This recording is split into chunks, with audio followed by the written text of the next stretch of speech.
নমস্কার। আজ আমি আলোচনা করব কর্কট রাশি এবং কর্কট লগ্নকে নিয়ে। কর্কট হচ্ছে কালপুরুষের চতুর্থ ঘর এবং এটা চন্দ্রের ঘর। চন্দ্রের কিন্তু একটাই ঘর আছে, সেটা হচ্ছে কর্কট। এখান থেকে এটা হচ্ছে মায়ের ঘর, মানে চতুর্থ হচ্ছে মাতৃকারক ঘর, মায়ের ঘর, এবং গৃহে সুখ শান্তি, প্রাইমারি এডুকেশন, এই সমস্ত ঘর কিন্তু হচ্ছে কর্কট। এরা সাধারণত একটু শান্তিপ্রিয় হয়ে থাকে এবং ঘরে কিন্তু সবসময় চায় যে শান্তি বজায় থাকুক। এরা হয় মাতৃভক্ত। যেহেতু চন্দ্রের ঘর, তাই এরা কিন্তু ছোটবেলা থেকেই চন্দ্রের মতো চঞ্চল। এরা কিন্তু খুব চঞ্চল প্রকৃতির হয়ে থাকে এবং এরা কিন্তু খুব ঘুরে বেড়ায়, বড় হলেও এরা ঘুরে বেড়ায়।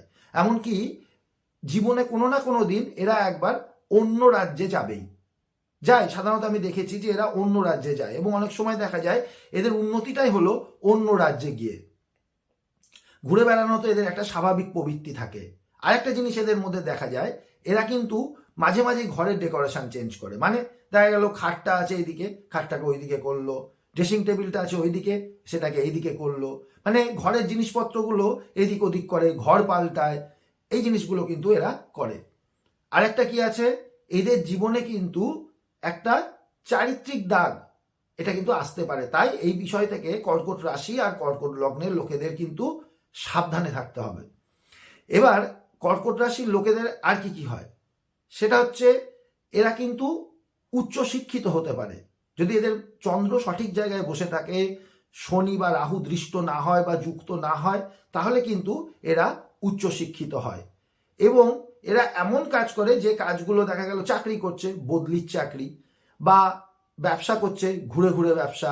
সাধারণত জল জাতীয় জিনিসের ব্যবসা করলে এরা উন্নতি করতে পারে। আর কি হয়, এদের যারা স্ত্রী হয় বা স্বামী হয় মেয়েদের, তো তারা কিন্তু পুরনোকে আঁকড়ে ধরে বেঁচে থাকতে ভালোবাসে। এরা কিন্তু আধুনিকতা তাকে খুব একটা পছন্দ করে না, আর একটু সন্দেহ করে যদি শনি ভালো জায়গায় অবস্থান না করে, কারণ কর্কটের সপ্তম কিন্তু মকর। আর একটা বিষয় কিন্তু এদের মধ্যে দেখা যায় যে এদের মধ্যে কিন্তু ঠান্ডা লাগার ধাত কিন্তু 100% আসে। বুকের বিভিন্ন রকম সমস্যা, যদি বৃহস্পতি খারাপ জায়গায় অবস্থান করে, চন্দ্র খারাপ জায়গায় অবস্থান করে, তাহলে এদের কিন্তু জলবাহিত যে রোগগুলো সেগুলো পর্যন্ত হয়, যেমন আমাশা, আরও যে সমস্ত জলবাহিত রোগ আছে। তারপর এদের ফ্যাটি লিভার আসতে পারে, এদের কিডনির সমস্যা হতে পারে, মূত্রনালীর অসুবিধা হতে পারে, এবং এমনকি চন্দ্র যদি খারাপভাবে অবস্থান করে এদের কিন্তু টিবি পর্যন্ত হতে পারে, হাঁপানির সমস্যা থাকতে পারে, চেস্ট ঘটিত যত রকম, বুক ঘটিত যত রকম সমস্যা এই কর্কট রাশি কর্কট লগ্নের লোকেদের কিন্তু আসতে পারে। এদের রাজযোগকারক গ্রহ কে মঙ্গল আর শুক্র। তাই মঙ্গল আর শুক্র যদি ভালো জায়গায় অবস্থান করে, এরা জীবনে কিন্তু উন্নতি করবেই। কর্কট রাশির লোকেরা কিন্তু গাড়ি কেনে, গাড়ি কিনতে এদের কিন্তু খুব ইচ্ছা হয়, কারণ যেহেতু এদের কর্কট রাশি এবং লগ্নের এটা হচ্ছে চন্দ্রের ঘর, তাই গাড়ি কিন্তু এরা কিনতে খুব পছন্দ করে। আর গাড়ি কিনলে কিন্তু গাড়ির পিছনে অনেক টাকা ব্যয় হয়ে যায় এদের।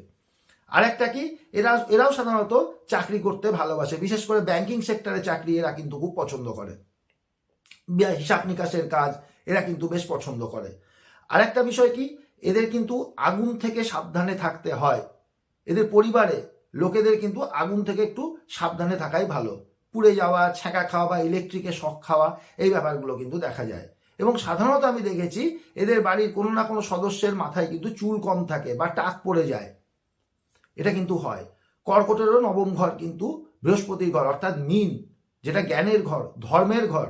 তাই বৃহস্পতি যদি ভালো জায়গায় অবস্থান করে, তাহলে কর্কট রাশি এবং কর্কট লগ্নের লোকেরা ধর্মের রাস্তায় হাঁটতে আরম্ভ করে এবং এরা দীক্ষা পর্যন্ত নিয়ে নেয়। এদের কিন্তু দীক্ষা হয় সাধারণত যদি বৃহস্পতি ভালো জায়গায় অবস্থান করে। আর একটা বিষয় কি, এদের সবসময় চারিত্রিক বদনামের একটা ঝুঁকি বা ভয় থেকে যায়। তাই কর্কট রাশির লোকেদের সবসময় এই বিষয়টা থেকে সাবধানে থাকতে হবে। এর পরের দিন আলোচনা করব সিংহ রাশি নিয়ে। নমস্কার।